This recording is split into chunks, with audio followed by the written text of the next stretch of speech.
And then I hear the officer say, he stabbed me, Sarge. He has a knife. He has a weapon. I look. This dude got bed sheets and cut the sheets to make string and went in and around his fingers, around his wrist, so that if he goes like this, Yeah. it ain't going nowhere. I'm like, no way, right? And this is all seconds. So I heard you tell a story on the Connect Pod about a dude that tied a knife to his own hand, so they couldn't, he was a mental.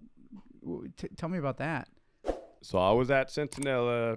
After 8 years as an officer, I got promoted to a sergeant. You get the shiny little chevrons, the responsibility, a little bit more pay. So I'm at a new prison, Donovan, here in San Diego. That was like a circus. Different type of inmate, mentally unstable. You got transgenders. You got everything under the sun that I had never been experienced to at Centinela. Really? Disabled inmates. You got the whole nine. Got it. I was a sergeant. It was a Sunday. I want to say it was February 8th, 2015. 8 p.m. at night on a Sunday. You would think, hey, everything's winding down. I got 2 more hours for the end of the shift to happen. And the buildings, there's 5 buildings. It's building 16, 17, 18, 19, and 20. The inmates were getting their medication from the clinic, and I hear the alarm. Housing unit 17. I could see, it's a distance. I didn't hear nothing on the radio. The radios at that time sucked. They weren't really working. Something just told me run. It was a gut feeling. Yeah. And I've been in pretty good shape, so I just run. Sprint, really. I come in, I see an inmate at the podium area in the center of the housing unit with staff doggy piling him. Mind you, that alarm is loud. Like really loud. I had my baton extended, right? Because they teach you, well, I learned this at Centinela. Before going into a housing unit, you expand your baton in case the inmates are waiting to ambush you. Yeah. Like they did at Calapat Prison, right? We do things for a reason. Yeah. So my mind is like, what is going on here? I was a sergeant, so I'm in charge. And I'm like, was this a fight? Well, where's the other inmate? If it was a fight, where's the other inmate? Right. And then I hear the officer say, he stabbed me, Sarge. He has a knife or he has a weapon. I look, dude's hand was like this, down. Actually, exactly like this, because I was from the rear, and I could see something protruding here. So I hit him right here on the forearm.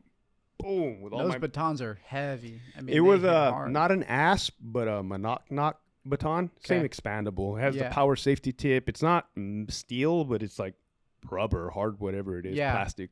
Still hurts. Oh, yeah, I broke his arm. Yeah. So, bah! He yelled in pain and threw his arm up this way, his little broken arm, and brought it back like this. Then the officer yelled, he has it tied to his hand.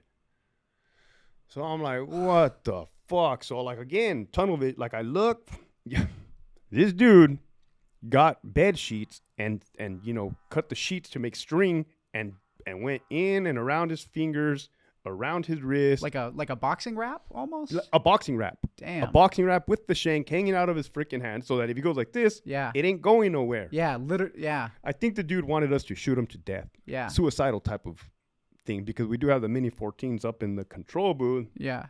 Right, but if he wanted to do that, what he should have done is get some distance from the cops, because we're not going to shoot if everybody's fighting. Right there, yeah. So I'm like, no way, right? And this is all seconds. Yeah. People are coming in. So then I just go to stomping him out. Stomping. So the reason I stomped him out, and I've never really said this either on a podcast, was because in Iraq, I kicked the dude so many times that I couldn't walk the next day. Literally, my shin was so jacked up. So I just got to stomping. He's screaming, he's whatever, and I was trying to break his legs. I was literally trying to do all of this, man, just trying to stop this madness. And somebody had the common sense to yell, get the cut down tool with just a pair of scissors. Because mind you, there's people jumping on him. There's people trying to get like little punches. I mean, everybody's doing what they can to prevent this guy from hurting more people. Do your guys have stab vests on? We do. Okay. So that dude got hit in the bicep, which there's no stab vest there. Left side too. Yeah. Fuck. In the bicep, in the right here, and in the vest. So the vest may have saved his life. Well, clear. Yeah, it did. Yeah. So. And how big was the blade? Not a big one. It was enough to. I mean, it doesn't take much to kill somebody. Yeah. Well, like 3 inches to kill somebody, maybe 4. Or just the right cut. Yeah. So he was high on meth for 5 days. And he had made up some story in his head.